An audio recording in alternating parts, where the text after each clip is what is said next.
नमस्कार, मैं हूं आपके साथ इश्तियाक अहमद और आप देख रहे हैं आर्य न्यूज। देश भर में सोमवार को बारिश से संबंधित घटनाओं में 16 लोगों की मौत हो गई है और वहीं 3 घायल भी हो गए और 4 अन्य के डूबने की आशंका है। और वहीं मौसम विभाग ने आने वाले दिनों में और बारिश की भविष्यवाणी की है। महाराष्ट्र के थाने जिले के कलवा इलाके में लगातार बारिश के कारण झुग्गी बस्ती पर एक विशालकाय पत्थर के लुढ़क कर गिरने से एक परिवार के 3 नाबालिगों सहित 5 सदस्यों की मौत हो गई। और वहीं रायगढ़ में 3 लोगों के डूबने की आशंका है, जबकि एक 4 वर्षीय बच्चे की पालघर में खुले नाले में गिरने से मौत हो गई है। और वहीं यूपी के सीतापुर में भारी बारिश के कारण मकान का एक बड़ा हिस्सा गिरने से एक महिला और उसके 2 साल के बेटे की मौत हो गई। और जबकि इस तरह की घटना में संभल जिले में 14 साल लड़के की मौत हो चुकी है और जबकि 3 अन्य लोग घायल हो गए हैं।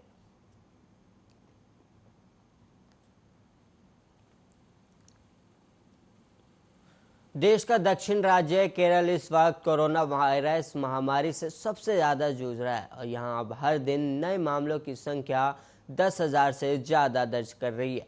और वहीं केरल में कोरोना की रफ्तार बढ़ रही और इसका अंदाज़ा सिर्फ इस बात से लगाया जा सकता है कि राज्य में संक्रमण दर कई हफ्तों से 10% के आसपास थी, तो अब बढ़कर 11.08% हो गई है। और राज्य के स्वास्थ्य मंत्रालय के आंकड़ों के मुताबिक केरल में कोरोना के कुल मामलों की संख्या 31,70,868 है और जबकि पूरे देश में कोरोना की कुल मामलों की संख्या 3,11,44,229 है, यानी करीब 10.18% संक्रमण के मामले अकेले केरल से हैं। और देश के बाकी राज्यों की तुलना में केरल में इस समय कोरोना पॉजिटिविटी दर देश में सबसे ज़्यादा है और केरल में सोमवार को संक्रमण के 9,931 नए मामले सामने आए और जिसके बाद राज्य में संक्रमितों की संख्या बढ़कर 31,70,868 हो गई है। और वहीं राज्य में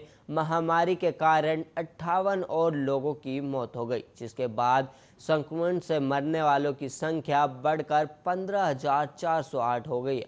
और राज्य के स्वास्थ्य मंत्रालय ने जानकारी दी है कि पिछले 24 घंटों में 13,206 लोग संक्रमण से स्वस्थ भी हुए, जिसके बाद यहां संक्रमण मुक्त होने वाले लोगों की संख्या बढ़कर 30,33,258 हो गई है। और राज्य में फिलहाल 1,21,708 मरीजों का इलाज चल रहा है।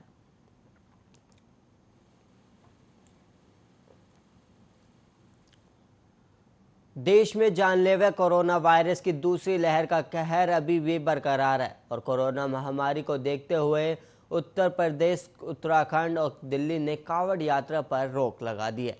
इस बीच आज दक्षिण राज्य केरल में बकरीद के लिए दी गई बाजार और दुकानें खोलने की छूट के मामले पर सुप्रीम कोर्ट में सुनवाई होगी। और केरल में इस समय कोरोना पॉजिटिविटी दर देश में सबसे ज़्यादा है। केरल में 3 दिन के लिए दी गई छूट का आज आखिरी दिन है और कोर्ट ने केरल सरकार को मामले पर जवाब दाखिल करने को कहा है। सुप्रीम कोर्ट की सख्ती के चलते इससे पहले यूपी सरकार ने कांवड़ यात्रा को दी गई अनुमति रद्द कर दी थी और वहीं याचिकाकर्ता ने इसे आधार बनाते हुए कोर्ट से मांग की है कि वे केरल सरकार से भी कहे कि बाजार खोलने का आदेश रद्द करें ताकि भीड़ के चलते कोरोना फैलने का खतरा न हो। और वहीं केरल में कोरोना वायरस संक्रमण के 9,931 नए मामले सामने आए हैं, जिसके बाद राज्य में संक्रमितों की संख्या बढ़कर 31,70,868 हो गई और वहीं राज्य में महामारी के कारण 58 और लोगों की मौत हो गई, जिसके बाद संक्रमण से मरने वालों की संख्या बढ़कर 15,408 हो गई है। राज्य के स्वास्थ्य मंत्रालय ने कहा है कि राज्य में संक्रमण दर कई हफ्तों से 10% के आसपास थी, जो अब बढ़कर 11.8% हो गई है। पिछले 24 घंटों में 13,206 लोग संक्रमण से स्वस्थ भी हुए, जिसके बाद यहां संक्रमण मुक्त होने वाले लोगों की संख्या बढ़कर 30,33,258 हो गई। राज्य में फिलहाल 1,21,708 मरीजों का इलाज चल रहा है।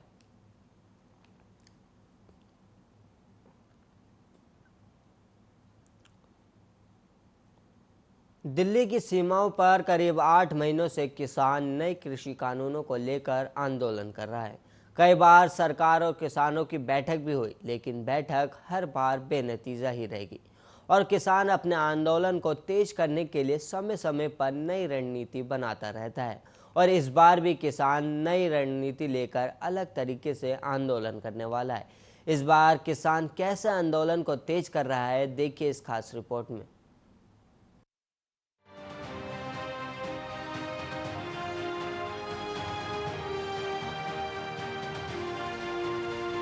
दिल्ली की सीमाओं पर किसान कई महीनों से आंदोलन कर रहे हैं और अब किसान संसद सत्र के दौरान दिल्ली में किसान संसद चलाना चाहते हैं। इसे लेकर रविवार को किसान नेताओं और दिल्ली पुलिस के अधिकारियों के बीच मीटिंग भी हुई, लेकिन मीटिंग बेनतीजा रही। आपको बता दें कि 22 जुलाई से जंतर मंतर पर किसानों के जरिए किसान संसद चलाए जाने के आह्वान के बाद रविवार को सिंघू बॉर्डर के पास दिल्ली पुलिस और किसान नेताओं के बीच बैठक भी हुई। इस बैठक में किसान नेता बलवीर सिंह राजेवाल, जगदीश सिंह दलवाल, डॉक्टर दर्शन पाल, योगेंद्र यादव समेत 8 से ज्यादा 10 किसान नेता मौजूद रहे। हालांकि किसानों के प्रदर्शन को लेकर पुलिस और किसान नेताओं की सहमति नहीं बन सकी। संसद की आगामी मानसून सत्र के दौरान किसान संसद के पास किसान संसद चलाना चाहते हैं। आपको बता दें कि किसान नेताओं के मुताबिक 22 जुलाई से जब तक संसद में मानसून सत्र चलेगा, तब तक हर रोज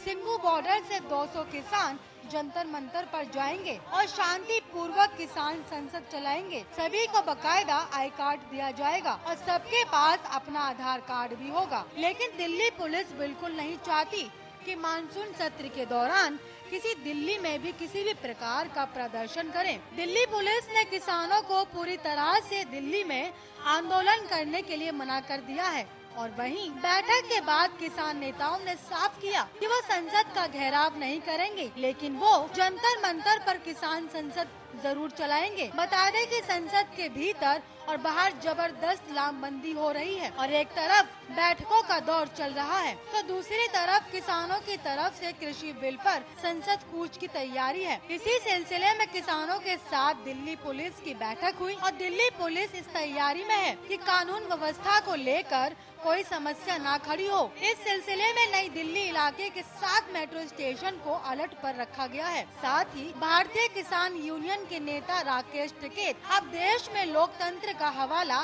दे रहे हैं और ये भी कह रहे हैं कि लोकतांत्रिक देश में सरकार किसानों की बात नहीं मान रही है, लेकिन जब तक सरकार मांगे पूरी नहीं करेगी तब तक आंदोलन जारी रहेगा। कुछ दिन पहले टिकैत ने अपने ट्विटर अकाउंट से ये 2 लाइनें ट्वीट की हैं। उन्होंने लिखा कि लोकतांत्रिक देश में सरकार किसानों की बात नहीं मान रही है, लेकिन जब तक सरकार मांगे पूरी नहीं करेगी तब तक आंदोलन जारी रहेगा। आपको बता दें कि इससे पहले राकेश टिकैत ने कहा था कि किसान अब संसद की ओर कूच करेंगे। 8 महीने से किसान कृषि कानून के विरोध में आंदोलन पर बैठा है, लेकिन इसके बावजूद सत्ता के नशे में चूर बीजेपी सरकार किसानों की मांगों को सुनने को तैयार नहीं है। केंद्र सरकार किसानों से कानून के जरिए उनकी जमीन छीनना चाहती है।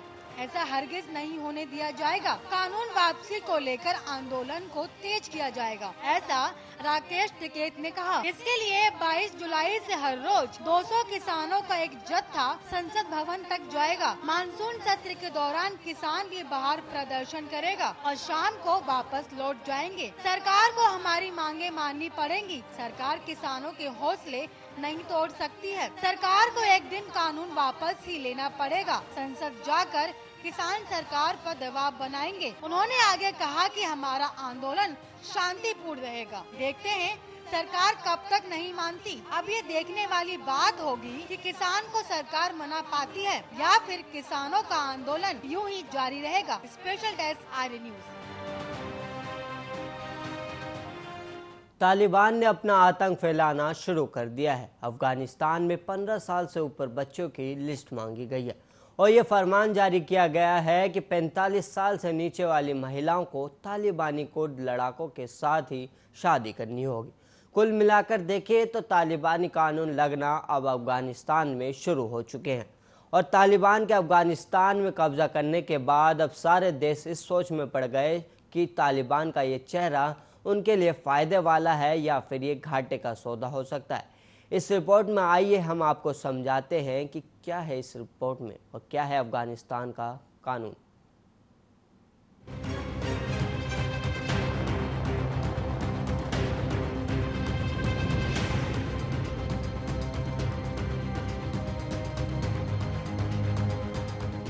शंघाई सहयोग संगठन यानी कि शंघाई कोऑपरेशन ऑर्गेनाइजेशन के सदस्य देशों के विदेश मंत्री 13 और 14 जुलाई को तजाकिस्तान की राजधानी दुशांबे में मिले थे और इन सभी देशों का ध्यान सिर्फ और सिर्फ टिका था अफगानिस्तान पर। इस 2 दिन की बैठक के दूसरे दिन यानी कि 14 जुलाई को एससीओ के प्रतिनिधि अफगानिस्तान सरकार के साथ एक बैठक की थी, जिसमें देश में बन रहे हालात और तालिबान के सत्ता हासिल कर लेने की आशंकाओं और उससे पैदा होने वाली परिस्थितियों पर चर्चा की गई थी। 2018 में बनाया गया एससीओ अफगानिस्तान संपर्क समूह का काम आतंकवाद से मुक्त एक शांतिपूर्ण, स्थिर और आर्थिक रूप से समृद्ध अफगानिस्तान बनाने के प्रयासों के लिए प्रस्ताव और सुझाव देना है। चीन के संसाधन संपन्न शिनजियांग प्रांत की सीमा अफगानिस्तान के साथ लगभग 8 किलोमीटर लगती है। अफगानिस्तान में बने हालात को देखते हुए चीन की मुख्य चिंता यह है कि अगर तालिबान वाकई सत्ता पर काबिज हो जाता है तो चीन के शिनजियांग में सक्रिय अलगाववादी संगठन ईस्ट तुर्किस्तान इस्लामिक मूवमेंट को अफगानिस्तान में पनाह और वहां से सहायता मिल सकती है। आपकी जानकारी के लिए आपको बता दें कि ईस्ट तुर्किस्तान इस्लामिक मूवमेंट एक छोटा इस्लामिक अलगाववादी समूह है, जिसके बारे में कहा जाता है कि वह पश्चिमी चीन के शिनजियांग प्रांत में सक्रिय है और स्वतंत्र पूर्वी तुर्किस्तान स्थापित करना चाहता है। शिनजियांग प्रांत चीन के जातीय अल्पसंख्यक वीगर मुसलमानों का घर है। अमेरिकी विदेश विभाग ने ETIM को 2006 में जातीय वीगर अलगाववादी समूहों का सबसे उग्रवादी संगठन बताया था। एक आतंकवादी संगठन भी इसे घोषित कर दिया गया था। पिछले साल नवंबर में एक प्रमुख नीतिगत बदलाव में अमेरिकी विदेश मंत्री माइक पोम्पियो पर लगा प्रतिबंध हटा दिया गया। अफगानिस्तान में बड़े पैमाने पर निवेश की संभावनाओं पर नजर रखते हुए चीन अफगानिस्तान को अपने बेल्ट एंड रोड इनिशिएटिव में शामिल करने की कोशिश भी कर सकता है। तालिबान के प्रवक्ता सुहेल शाहीन ने कहा था कि वे चीन को अफगानिस्तान के एक दोस्त के रूप में देखते हैं और उन्हें उम्मीद है कि बीजिंग से जितनी जल्दी हो सके पुनर्निर्माण कार्य में निवेश करने के बारे में बातचीत हो पाएगी। तालिबान ये भी कह चुका है कि वो अब शिनजियांग से चीन के वीगर अलगाववादी लड़ाकों को अफगानिस्तान में प्रवेश करने की अनुमति नहीं देगा। तो चीन के बाद बात अगर रूस की करें तो आपको बता दें कि रूस की अफगानिस्तान को लेकर सबसे बड़ी चिंता यही है कि अमेरिकी फौजों की वापसी के बाद अफगानिस्तान कहीं इस्लामिक कट्टरवाद का गढ़ न बन जाए।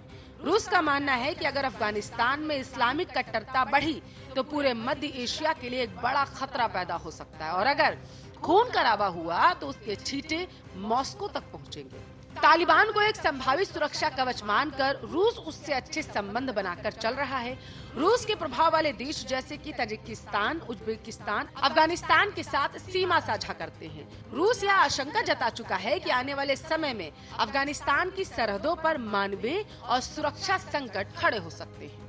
एक अनुमान के मुताबिक अफगानिस्तान में इंफ्रास्ट्रक्चर परियोजनाओं और संस्थानों के पुनर्निर्माण में भारत अब तक $3 अरब से अधिक का निवेश कर चुका है। अगर बात करें कि इस पूरे मसले का असर भारत पर क्या पड़ेगा तो आपको बता दें कि भारत ने अफगानिस्तान के संसद भवन का निर्माण किया है। अफगानिस्तान के साथ मिलकर एक बड़ा बांध भी बनाया गया। भारत ने शिक्षा, तकनीकी सहायता भी दी है। साथ ही भारत ने अफगानिस्तान के प्राकृतिक संसाधनों में निवेश को भी प्रोत्साहित किया। अब जाहिर है इस तरह के गहरे जुड़ाव के कारण भारत अफगानिस्तान में किए अपने निवेशों के लिए चिंतित है। तालिबान जिस तरह की हिंसा अफगानिस्तान में कर रहा है, उस स्थिति में उसके सत्ता हासिल कर लेने की वैधता पर भारत सवाल उठा रहा है। भारत की सबसे बड़ी चिंता पाकिस्तान के खिलाफ अपनी सामरिक बढ़त होने को लेकर है। अफगानिस्तान में भारत के मजबूत होने का एक मनोवैज्ञानिक और सामरिक दबाव पाकिस्तान पर रहता है। वहां भारत की पकड़ कमजोर होने का मतलब है पाकिस्तान का दबदबा बढ़ जाना। पाकिस्तान अफगानिस्तान के साथ लगभग 2611 किलोमीटर लंबी सीमा साझा करता है और उसकी मुख्य चिंता भी यही है कि उसके बॉर्डर पर अफगानिस्तान से आने वाले शरणार्थियों का जमावड़ा लग जाएगा। दूसरी चिंता यह है कि पाकिस्तानी तालिबान जो पाकिस्तान की सेना के अभियानों के कारण अफगानिस्तान भाग गए थे, कई शरणार्थियों के भेष में पाकिस्तान में वापस न आ जाएं। पाकिस्तानी फौज के प्रवक्ता मेजर जनरल बाबर ने कहा था कि अगर अफगानिस्तान में गृह युद्ध होता है तो उसका सीधा असर पाकिस्तान पर पड़ेगा। अफगानिस्तान में गृह युद्ध की आशंकाओं को देखते हुए पाकिस्तानी फौज ने पहले ही तैयारियां कर ली थी। पाकिस्तान के राष्ट्रीय सुरक्षा सलाहकार मोहित यूसुफ कह चुके हैं कि अफगानिस्तान के हालात बेहद खराब, पाकिस्तान के नियंत्रण से बाहर हो चुके हैं। पाकिस्तान पर लंबे समय से अफगान तालिबान की सहायता करने का आरोप लगता रहता है। ऐसा माना जाता है कि इस समर्थन के पीछे मुख्य वजह अफगानिस्तान में भारत के दबदबे का मुकाबला करना है। अब जानकार मानते हैं कि नेटो सैनिकों के अफगानिस्तान से जाने के साथ ही पाकिस्तान अपनी खोई हुई ताकत को फिर से हासिल करने की अब उम्मीद लगा बैठा है। वो ताकत जो उसने 2001 में तालिबान शासन के पतन के बाद अफगानिस्तान में खो दी थी। जहां उज्बेकिस्तान की अफगानिस्तान के साथ 144 किलोमीटर लंबी सीमा है, वहीं ताजिकिस्तान की अफगानिस्तान के साथ सबसे लंबी 1344 किलोमीटर की सीमा लगती है। दोनों ही देश इस बात से चिंतित हैं कि अफगानिस्तान में हिंसा होने पर उनके लिए शरणार्थी संकट उभर सकता है। पिछले कुछ हफ्तों में ऐसी कई घटनाएं हुई जब अफगानिस्तान सरकार के सैनिकों ने तालिबान के डर से जान बचाने के लिए बॉर्डर के दूसरी तरफ इन दोनों देशों में जाकर पनाह ली थी। ताजिक सीमा के साथ लगता अफगानिस्तान एक बड़ा इलाका तालिबान के नियंत्रण में आ चुका है। इसी के कारण ताजिकिस्तान 20,000 रिजर्व सुरक्षा बलों को अफगानिस्तान बॉर्डर पर तैनात कर रहा है। उज्बेकिस्तान और ताजिकिस्तान जैसी चिंताएं तुर्कमेनिस्तान की भी हैं। तुर्कमेनिस्तान की 804 किलोमीटर लंबी सीमा अफगानिस्तान से लगती है और उसे भी यही आशंका है कि आने वाले दिनों में उसकी सीमाओं पर एक मानवीय और सुरक्षा का संकट खड़ा हो सकता है। लेकिन तुर्कमेनिस्तान शंघाई सहयोग संगठन का सदस्य नहीं है।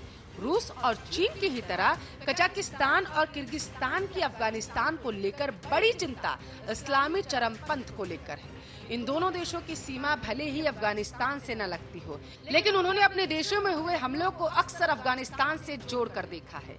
किर्गिस्तान को इस्लामिक मूवमेंट ऑफ उज्बेकिस्तान जैसे चरमपंथी संगठन सहित इस्लामी विद्रोही आंदोलनों से गंभीर चुनौतियों का सामना करना पड़ा है। कजाकिस्तान काफी समय से अफगानिस्तान के पुनर्निर्माण में शामिल रहा और आर्थिक रूप से मदद करता रहा। कजाकिस्तान नॉर्दर्न डिस्ट्रीब्यूशन नेटवर्क का भी भागीदार है। इस नेटवर्क के तहत अमेरिका, रूस, मध्य एशिया और इसके साथ साथ आपको बताते चले काकेशस देशों के बीच अफगानिस्तान में रेल और ट्रक के माध्यम से सप्लाई होती है।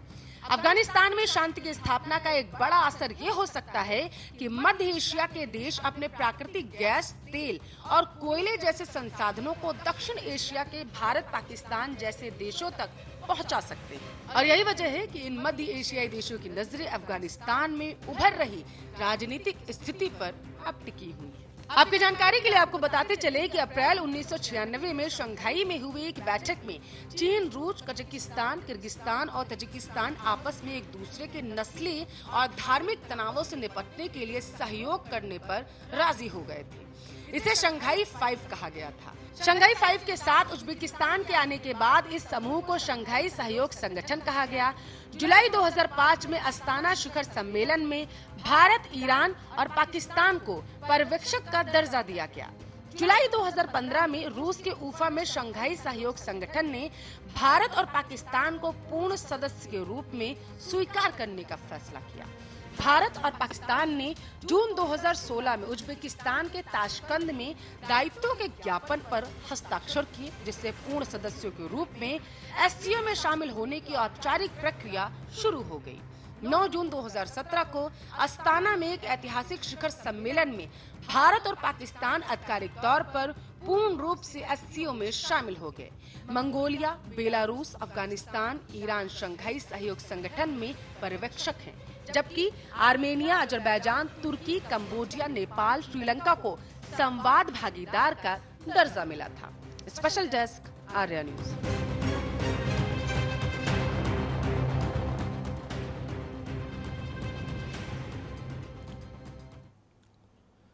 इस बुलेटिन में इतना ही। ऐसे ही देश और दुनिया की तमाम खबरों के लिए आप देखते रहिए आर्या न्यूज।